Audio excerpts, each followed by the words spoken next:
Welcome sa Mel's Spearfishing TV na kung saan makakita kayo ng spearfishing activities.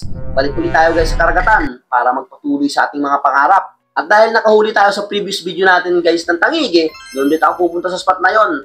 Pero hindi muna gagamitin natin yung pangkang demotor natin, gawang napakalaki ang hibas paghapon na. At dahil mag-isa lang ako, is mahirap buhatin yon. Kaya etong gagamitin muna natin ngayon is etong motor natin na pang lupa. O babiyahe ako dito guys ng about 20 minutes para marating lang yung spot natin. Sa mga bago pa lang sa channel ko, mag-subscribe kayo para lagi kayong updated sa mga ganitong video na ilalabas ko. Maraming salamat po. At ilang minuto nga ang pagbiyahe dito guys, nasa kabila kasing barangay yung spot natin pupuntahan, eto at narating ko na etong spot. At maganda naman yung dagat, pantay, patag, kalmada, eto at malinaw naman yung tubig. Kaya tara, samahan nyo muli ngayong araw na ito. Late afternoon dive tayo dito guys.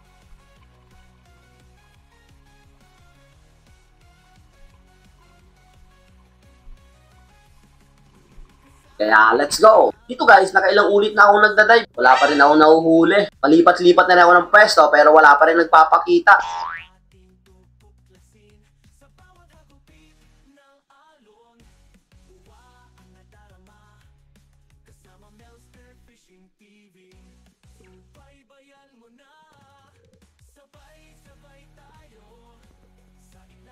At dito sa dive na to, akala ko grupo na ng mga mamsa. Etong palapit sa akin. Yun pala is etong mga lapis lang. Eto't napakarami nila. Pero ang inaabangan ko talaga dito is etong slender unicorn na dalawa. Ang lalaki na kasi. Kaya inantay-antay ko ito baka sakaling lumapit.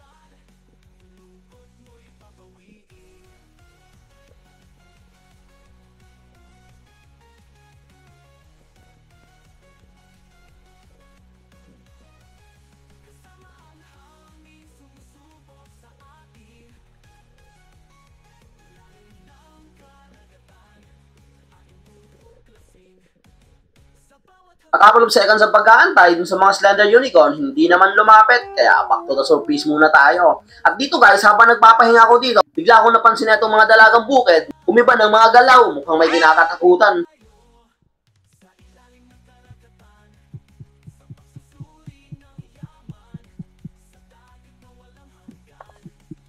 At lumubog lang ako dito ng konti, at eto nga ang nakita ko, ang daming rainbow runner.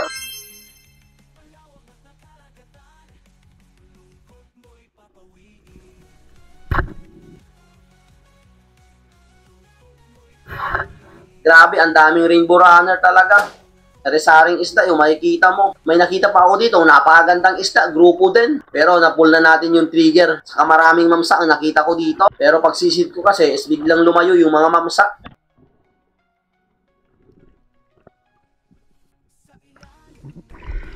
Grabe, ang daming mamsa sana. Saka yung isang silay. Sana nandyan pa pagka-secure natin itong Pagkatapos kong ma-secure yung rainbow runner guys, eto bumalik ako dito sa ilalim. Napakaganda ngayon yung activities ng bait. Ang dami nila dito. Nagbabaka sakali akong nandito lang yung mga mamsa at yung magandang isda.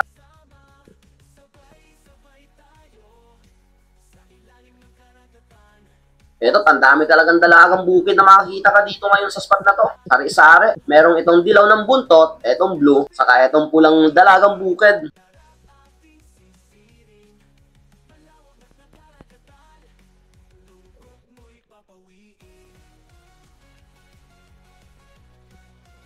Nag-antay-antay pa ako dito pero wala ring lumapit na mamsa. Kaya nag-resurface muna ako dito. At dito guys, lumipat muna ako ng pwesto gawang doon sa dinadaiban ko, yung nahulihan ng rainbow runners. Wala na talaga nagpapakita. Kaya napadpad ako dito sa may buhangin, dito sa may mga bato. At nakita ko ulit, etong grupo ng salmon pero konti na lang.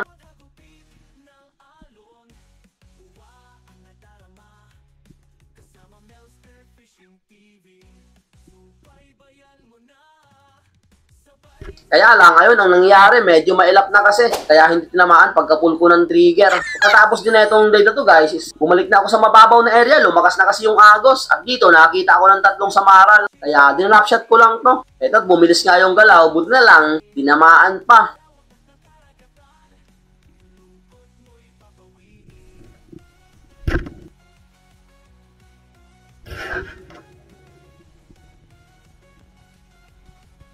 At ito yung tama niya, nasa buntot na nga. Kunting-kunti na lang talaga. At sablay na yung tira natin.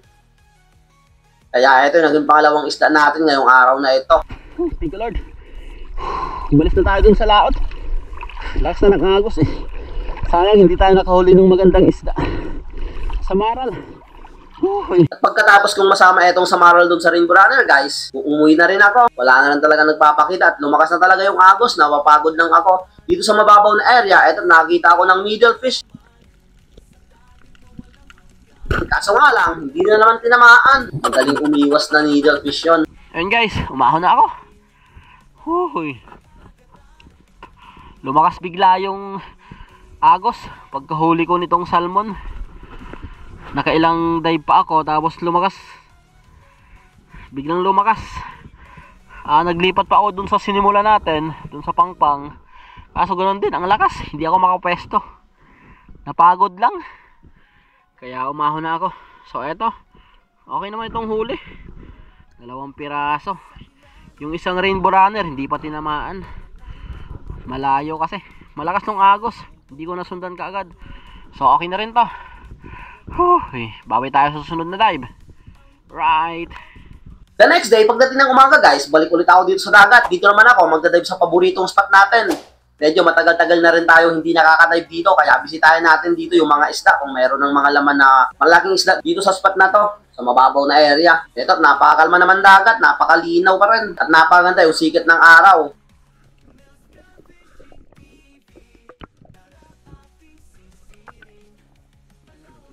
Pagkatapos kong mag-load ng spear gun dito guys, along the way, dito sa mababaw pa lang na area, nakita ako ng trigger fish. Eto, nandito ang amo. Kaya tinry ko tong i-drop shot. At eto, napaka-amo naman.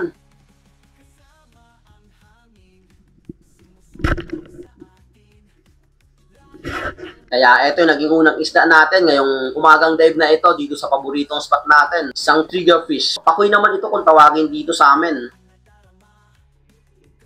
Kaya pagkatapos kong malagay sa stringer, etong trigger fish, balik ulit ako dito sa ilalim. Dito, palipat-lipat na ako ng pwesto. Madalang talaga ngayon ang panain dito sa dagat. Pero ganun talaga dito sa dagat, tiyagaan lang talaga dito. Sabi nga ng iba, pag may tiyaga, is meron kang lalagain. Kaya antay ulit tayo dito ng isda kung anong papakita.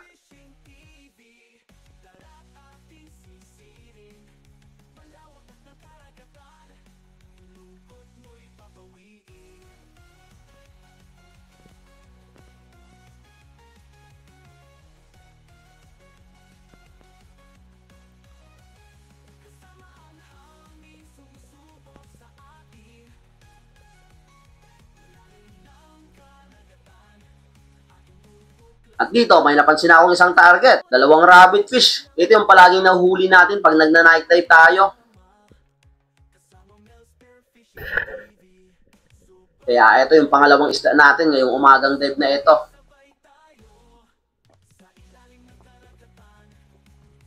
Pakalipas pa ang 2 oras ng pagdadive, wala talaga nagpapakitang malalaking isda. Kaya along the way, pauwi na rin ako na ito. Kung ano lang magpakita sa atin, is yun ang kukunin natin kahit maliliit man lang.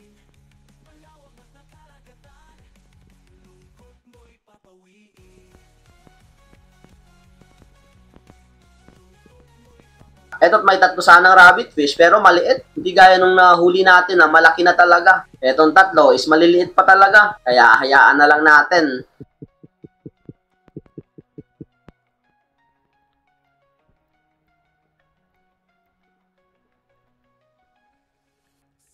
At paglingon ko dito sa kanan ko, eto, may isa na akong nakitang target ulit. Ito naman yung tinatawag natin na 51. Ito rin yung palaging nahuhuli natin pag nagda-night dive.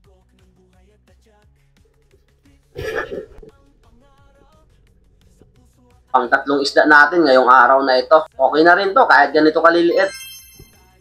Dito sa dive na to guys, bumalik ako dito sa unang dinapan ko kanina. Dito natin makikita yung mga batfish na marami at yung mga ilak, yung grupo sila. Kaya nagbabakasakali ako dito may mga kasama itong magandang isda or gaya ng mga mamasaman lang.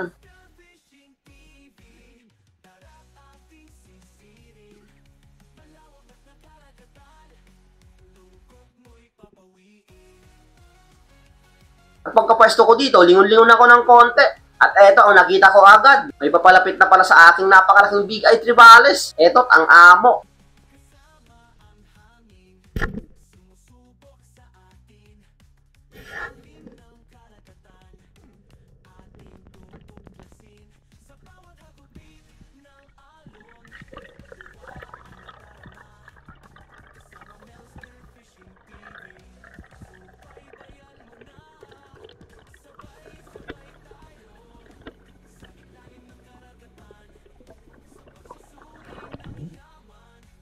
At eto yung naging pang-apat na isda natin ngayong araw na ito. Yung umagang dive. Okay na rin, may nagpakita pa rin kahit medyo wala na tayong pag-asa kanina. Ayos na rin to. Isang talakitok.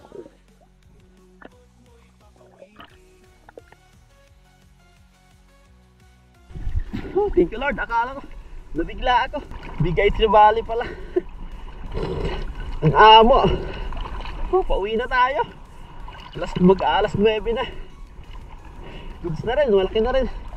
Mga 4 na kilo. Oh, thank you Lord. Okay. May blessing pa rin tayo kahit pa paano. Doon ako nakarating, no? Doon pa sa likod ng pangpang. Matumal ang malalaking isda. Buti lang mayroon pa nito. Oh, ayos na rin. Oh, thank you Lord. Pagkatapos din na itong dive na to guys, nag-dive pa naman ako dito sa spot. Wala talaga nagpakita. So yun guys, paahon na ako. Dito na tayo mag-ahon. Pero may nakita akong bahay ng pugita. May laman, huli na natin. Pandagdag sa huli natin. Oh.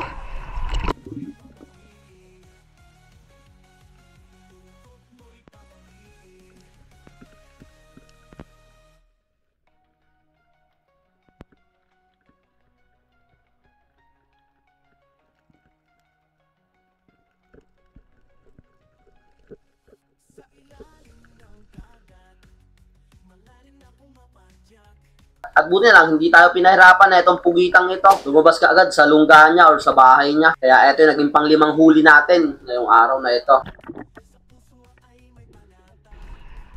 Good size na rin, mga kalahating kilo. Okay na rin itong panghulam. Oh, thank you Lord.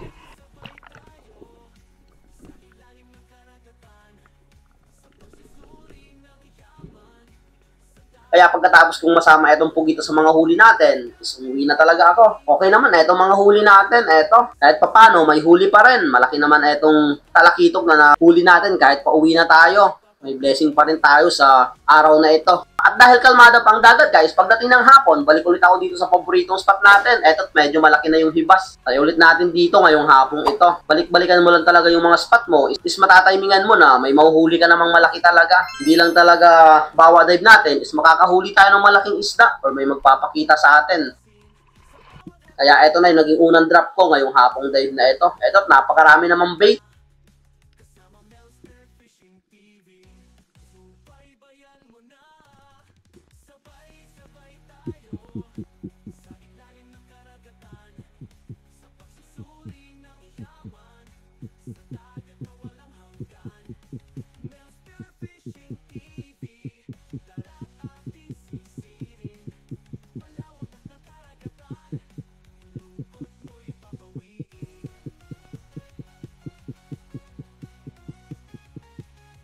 At dito guys, habang nag-aantay ako ng dadaan na malaking isda, eto biglang umiba yung galaw ng mga bait. Biglang bumaba, pumunta sa may mga corals. Akala ko malaki ng talakitok ang papalapit sa akin. Eto, napaka-cute pala. Kaya hayaan na lang natin yan. At habang nagpapahinga ako dito guys, preparing sa dive, eto pinakitaan na naman ako ng salmon. Marami din.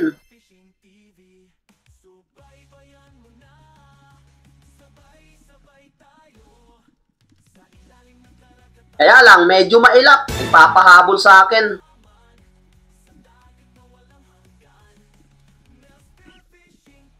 Buti lang, may pawikan dun sa likod at bumalik itong mga rainbow runner. Kaya pagka-close ko ng gap at na-meet ko yung distance, tinira ko na tong isa.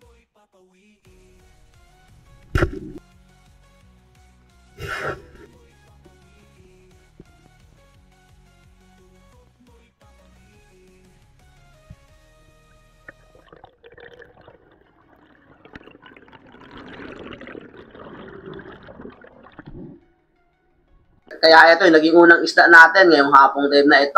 Isang salmon. Goods na goods na.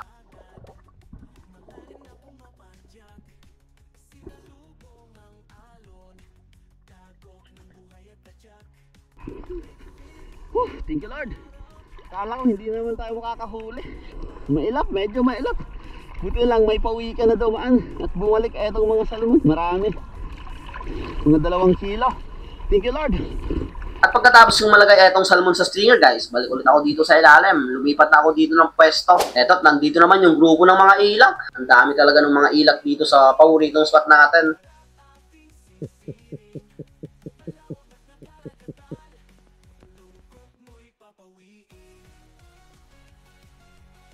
At habang nag-aantay ako dito guys ng isda, eto may nakita ako dito sa malalim na part ng talakitok, dalawang talakitok. Kaya hindi na ako nag-atubil yung lapitan, etong dalawa, para matira.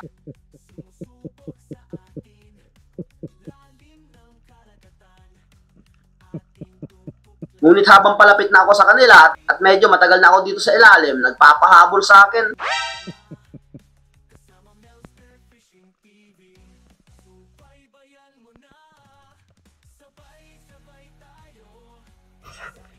Kaya pagka-pull ko ng trigger, ayun, the-press yung tama. Sayang. Dito guys, habang nagpapatangay ako sa agos, medyo malakas kasi yung agos ngayong hapong dive na ito, nakita ko dito ng groupers sa malapad na corals. Kaya lang, nung pagsisid ko kanina, yung unang pagsisid ko, idadrop shot ko sana, pumasok sa butas. Kaya sinilip ko ito.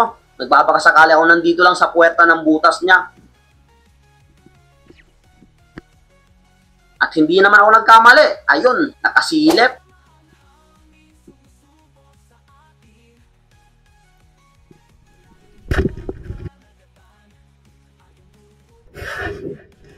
Akala ko dito, hindi tatamaan. Bigla kasing gumalaw etong napakalaking grouper na to. Buti lang, nag-lock etong shop ko na hindi niya kaagad na hila papuntang malalim na butas. Medyo malalim kasi etong butas niya. Bahay siguro talaga niya ito. Kaya habang pataas ako dito, is hinihigpitan ko etong line para hindi niya mahatak pa punta sa malalim na area ng butas.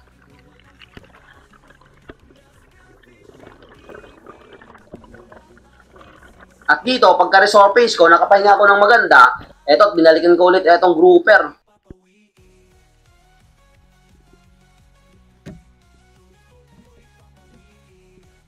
Dito, inaral-aral ko muna etong grouper na to, kung paano i-ahon etong grouper. Pumunta na kasi sa napakalalim na butas niya, eto, hindi ko talaga mahuhatak.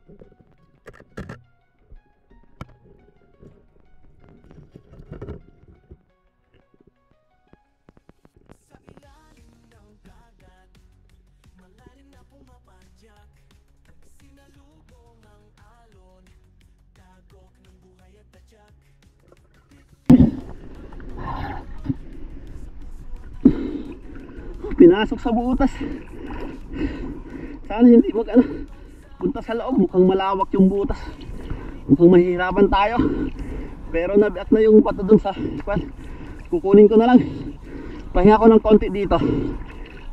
Kaya hindi ko binibigyan ng line. Baka ipasok tuloy sa pinakabutas. Sayang hindi natin makukuha to. Medyo malaki pa naman na marble grouper na naman.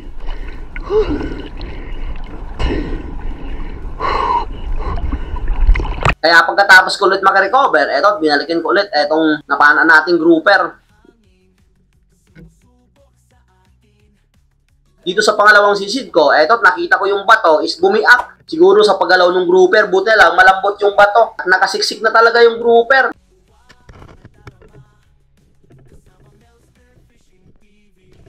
Eto, at unti-unti kong hinahawi yung mga bato dito sa ilalim niya para malabas natin etong napakalaking grouper na to. Akala ko nga dito, hindi ko na talaga maiahon or hindi ko na makukuha itong grouper. Gawang napakahirap talaga yung butas. Siniksik talaga niya sa malalim na part. Buti lang, nag-lock etong shop natin. Hindi niya kaagad na hila papuntang malalim na area ng butas.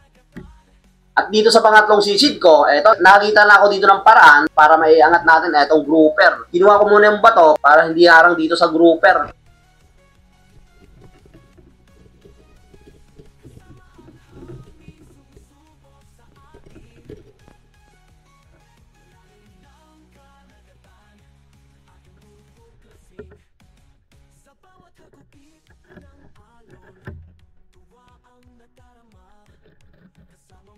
At okay naman. Eto, kitang-kita na yung katawan ng grouper dito. Pero medyo nahirapan pa ako dito. Akala ko magsisisit pa ako ng isang beses dito. Ngunit habang pataas ako, ayun, nadala natin.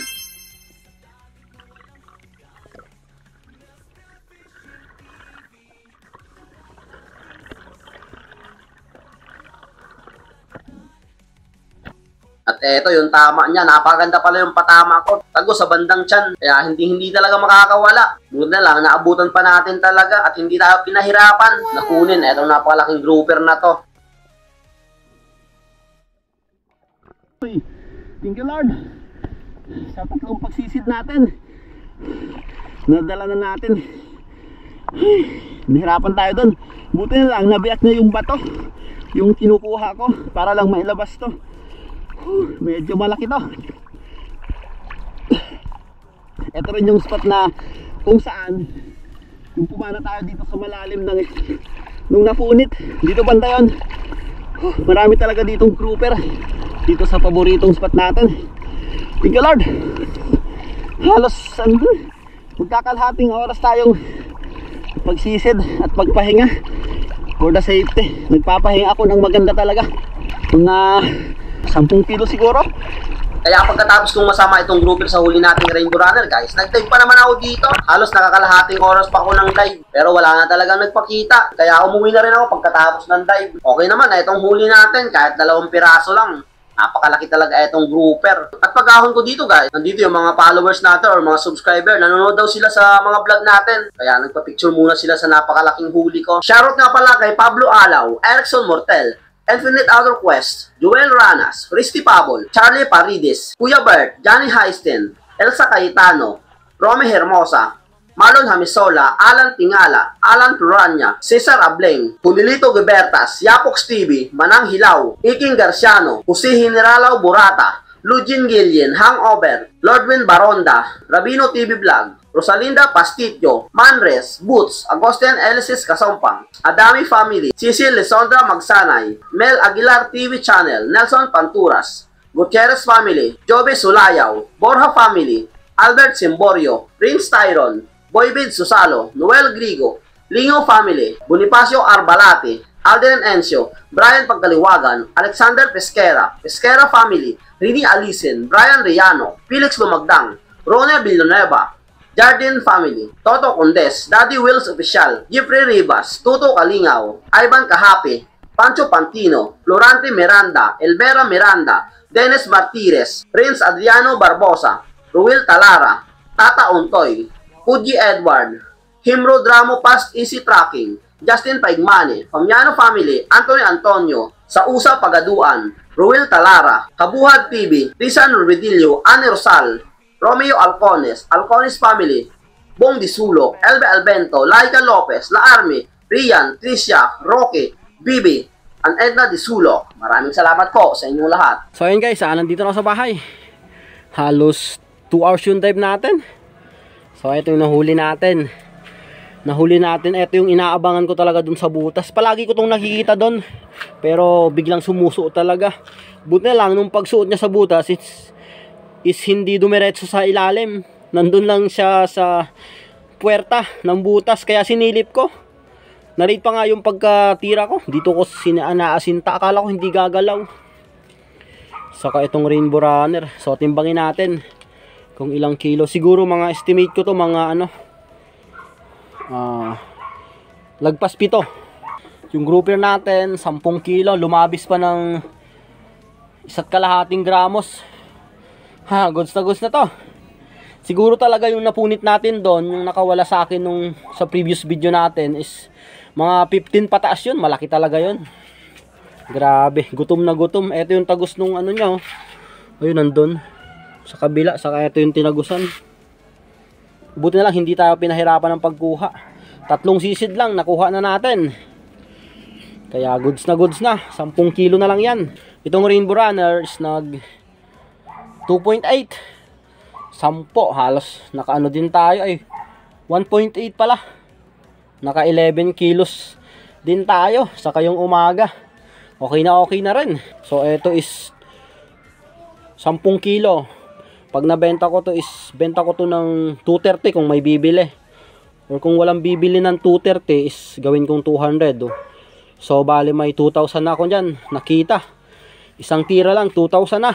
Saka dito 230 din. Pag walang kumuha din ng 230, gawin nating 200. E di may 380 tayo dito. 380. Kaya goods na. Ay, medyo nabindyong pa na ako, ay yung shop, pero konti lang, naayos ko kaagad. Nag-dive pa tayo pero wala lang talagang nagpakita. So hanggang dito lang muna guys yung video natin. Hanggang susunod nating episode. Maraming salamat sa inyong lahat sa walang sawang patuloy na sumusuporta sa munting channel ko. God bless you all po. See you on the next episode.